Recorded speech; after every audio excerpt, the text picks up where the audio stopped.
पुण्यातल्या Porsche car अपघातामध्ये आता मोठी अपडेट समोर येताना दिसतेय।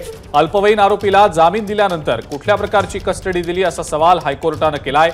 राज्य सरकारने केवळ कायदेशीर गुणवत्तेच्या मुद्द्यांवर इथं युक्तिवाद करावा असं न्यायमूर्ती भारती डांगरे यांनी बजावलंय। कोर्टाने दिलेला जामीन रद्द करून घेण्याची गरज नव्हती असं हायकोर्टाने म्हटलंय।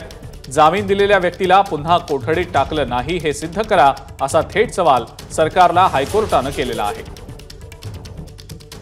आणि या संदर्भातली अधिक माहिती आपण जाणून घेणार आहोत। आपले पुण्याचे प्रतिनिधी मंदार गोंजारी सध्या आपल्या सोबत आहेत। मंदार, पुण्यातल्या या पॉर्श कार अपघात प्रकरणामध्ये आता ही मोठी अपडेट समोर येतेय। हायकोर्टाने सरकारला काही सवाल केलेत। मंदार, काय सांगता येईल याबद्दल? हायकोर्टाने राज्य सरकारला विचारणा केली आहे की या मुलाला तुम्ही आधार या मुलाच्या आत्यानी पूजा जैन यांनी याचिका केलेली आहे आणि या याचिकेमध्ये या मुलाला बालनिरीक्षण गृहामध्ये ठेवणं हे अवैध आहे असा दावा करण्यात आलाय।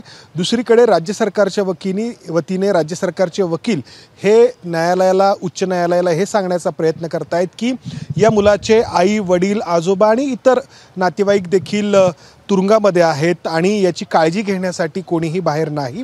दुसरी महत्त्वाची बाब जी राज्य सरकारकडून वकिलांच्या मार्फत न्यायालयाला सांगितली जाते आहे ती ही आहे की या मुलाला दारूचं व्यसन आहे, या मुलाला समुपदेशनाची गरज आहे आणि त्यासाठी याला बालनिरीक्षण गृहामध्ये ठेवणं गरजेचं आहे। मात्र या मुलाच्या आत्यांनी आक्षेप घेतलेला आहे। आपल्या सगळ्यांना ठाऊक आहे की 18 मेच्या रात्री पुण्यातील कल्याणी नगरच्या भागामध्ये या मुलांनी दिवशी रविवार असताना बाल हक्क न्याय मंडळासमोर हजर करण्यात आलं। मात्र त्या ठिकाणी बाल हक्क न्याय मंडळाच्या सदस्यांनी, ज्यांना न्यायाधीशाचा दर्जा आहे, या मुलाला तात्काळ जामीन दिला। तो याच आधारावरती दिला की तो अल्पवयीन आहे आणि तो जामीन देताना काही अटी आणि शर्ती या मुलाला त्या ठिकाणी घालण्यात आल्या।